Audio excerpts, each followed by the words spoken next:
골다공증, 흔히들 침묵의 질환이라고 부르죠. 뼈가 점점 약해지고 속이 텅텅 비어가는데도 우리 몸은 진짜 아무런 경고음도 울리지 않거든요. 뼈가 딱 부러지기 전까지는 말이죠. 그렇다면 의사들은 도대체 어떻게 이 조용한 도둑을 잡아내는 걸까요? 오늘 다룰 자료에서는 의사들이 사용하는 이른바 의학 탐정의 도구함을 열어볼 겁니다. 아주 미세한 단서들을 하나하나 추적해 나가는 이 매력적인 과정, 지금부터 본격적으로 파헤쳐 보겠습니다. 눈으로 피부 속 뼈가 약해지는 걸 꿰뚫어 볼 수 있는 것도 아닌데 어떻게 알아낼까요? 탐정이 범죄 현장에서 보이지 않는 지문을 기어코 찾아내는 것처럼 의사들도 특별한 도구들을 써서 뼈가 보내는 아주 미세한 신호들을 포착해냅니다. 오늘 우리가 살펴볼 원문 자료의 3장이 바로 이 과정, 의학 탐정들이 치밀하게 단서를 수집하는 구체적인 방법들을 제시하고 있습니다. 자, 오늘 우리가 따라갈 수사의 로드맵은 크게 4단계입니다. 첫째, 눈으로 뼈 들여다보기. 둘째, 뼈의 밀도 측정하기. 셋째, 혈액과 조직에서 단서 찾기. 그리고 마지막 넷째, 미래의 골절 위험 예측하기입니다. 바로 가보시죠. 첫 번째 단계, 눈으로 뼈를 들여다보는 과정입니다. 자료 3장 1절에 나오는 영상의 학적 진단인데요. 탐정으로 치면 사건 현장에 도착해서 제일 먼저 꺼내드는 돋보기 같은 겁니다. 엑스레이 같은 영상 기술로 뼈의 전체적인 구조를 싹 훑어보는 거죠. 뼈 모양이 변형되진 않았는지, 척추가 주저앉은 흔적은 없는지 큰 그림을 봅니다. 하지만 이 돋보기만으로는 뼛속이 얼마나 비어있는지 정확히 알긴 어려워요. 겉보기엔 아주 멀쩡하고 튼튼해 보이는 금고라도 막상 열어보면 속이 텅 비어있을 수 있는 것처럼 말이죠.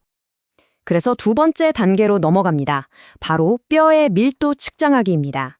단순히 눈으로 겉모습만 훑어보는 걸로는 절대 충분하지 않잖아요. 그래서 원문 3장 2절에 등장하는 골밀도 측정법, 흔히들 BMD라고 부르는 이 방법이 골다공증 진단의 핵심 무기가 됩니다. 그냥 엑스레이로는 놓치기 쉬운 뼈의 실제 질량을 아주 구체적인 수치로 쫙 뽑아주거든요. 의사들은 이 측정값을 젊고 건강한 사람의 평균치랑 비교합니다. 막연한 추측이 아니라 숫자라는 아주 명확하고 객관적인 증거를 손에 쥐게 되는 순간인 거죠. 근데 여기서 재밌는 건 측정하는 부위가 생각보다 꽤 다양하다는 겁니다. 보통 척추나 고관절처럼 몸 한가운데를 찍는 표준 골밀도 측정을 제일 많이 떠올리시겠지만 자료 3장 3절을 보면 말단 골밀도 측정법도 나와요. 손목이나 발 뒤꿈치 같은 끝부분을 재는 건데요. 아니 왜 굳이 발 뒤꿈치를 볼까요? 접근하기도 훨씬 편하고 검사 속도도 빠르기 때문입니다. 그래서 1차적인 스크리닝 단서로 아주 유용하게 쓰이죠.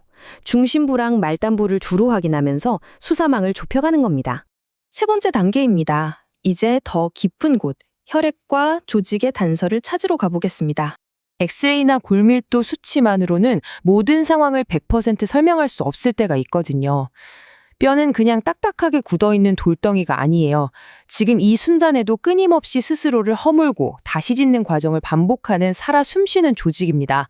그래서 진정한 의학 탐정이라면 몸속 깊은 곳에 남겨진 미세한 생화학적 지문이나 현미경으로만 보이는 증거들을 더 파고들기 시작합니다. 여기서 자료 3장 4절이 아주 매력적인 개념 하나를 소개하는데요. 바로 골표지자입니다. 쉽게 말해서 우리 몸속 혈액이나 소변에 둥둥 떠다니는 생화학적 단서들이에요. 이 지표들을 보면 현재 뼈가 얼마나 빠른 속도로 부서지고 있는지, 반대로 얼마나 열심히 만들어지고 있는지 실시간으로 알 수 있어요. 아까 말씀드린 골 밀도 검사가 통장의 현재 잔고를 보여주는 거라면 이 골 표지자는 돈이 들어오고 나가는 입출금 속도를 보여주는 셈이죠. 그러니까 치료제를 썼을 때 이게 진짜 잘 듣고 있는지 아주 빠르게 눈치챌 수 있다는 게 핵심입니다. 자, 입출금 속도까지 꼼꼼히 파악했다면 이제 집을 짓는 벽돌 자체가 어떻게 생겨먹었는지 직접 볼 차례입니다. 3장 5절의 조직학적 진단인데요. 이건 뼈 조직을 콕 떼어내서 바로 현미경 아래에 두고 관찰하는 겁니다. 세포들이 예쁘게 잘 정렬되어 있는지, 미세 구조가 어디 뚝뚝 끊어진 곳은 없는지 직접 눈으로 확인하는 거죠.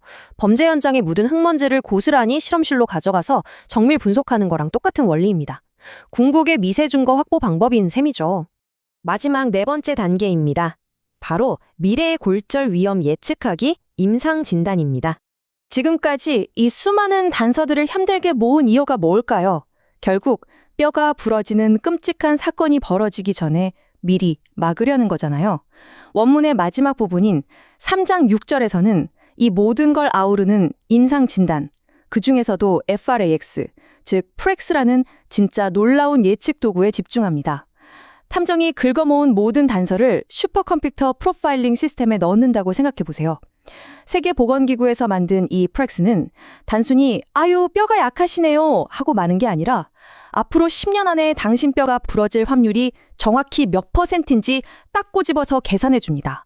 막연한 공포감을 명확한 데이터로 바꿔주는 거죠. 이 도구가 진짜 무서운 이유는 앞서 잰 골밀도 수치 하나만 덜렁 모는 게 아니라는 거예요. 나이나 성별, 체중은 기본이고요.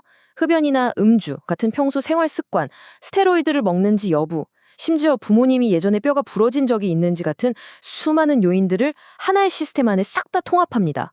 내 몸이 보내는 단서들과 내 삶의 궤적을 완전히 융합해서 나한테 딱 맞는 종합 위험 프로필을 그려내는 겁니다.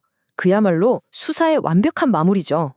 오늘 우리는 영상의학부터 최첨단 위험 예측 알고리즘인 프렉스까지 골다공증을 진단하는 의학 탐정들의 그 엄청난 도구함을 전부 열어봤습니다. 병원 가서 그냥 엑스레이 한 장 딱 찍고 끝나는 게 아니라 뒤에서 얼마나 입체적이고 치밀한 단서 수집이 벌어지고 있는지 이제 확실히 아셨을 겁니다. 뼈는 아무 소리 없이 조용히 무너지지만 과학은 그 침묵 속의 외침을 분명히 들을 수 있습니다. 자, 오늘 해설을 마무리하면서 여러분께 하나 묻고 싶네요. 여러분은 지금 뼈가 보내는 조용한 신호에 귀 기울이고 계신가요? 다음에 병원 가시면 의사 선생님께 그저 뼈 튼튼한가요? 묻지 마시고 제 골밀도랑 프렉스 위험도는 지금 어떤 상태인가요? 라고 한번 콕 집어서 물어보세요. 분명 여러분의 뼈 건강을 지키는 판도를 바꾸는 질문이 될 겁니다. 자, 그럼 오늘 분석은 여기서 마치겠습니다.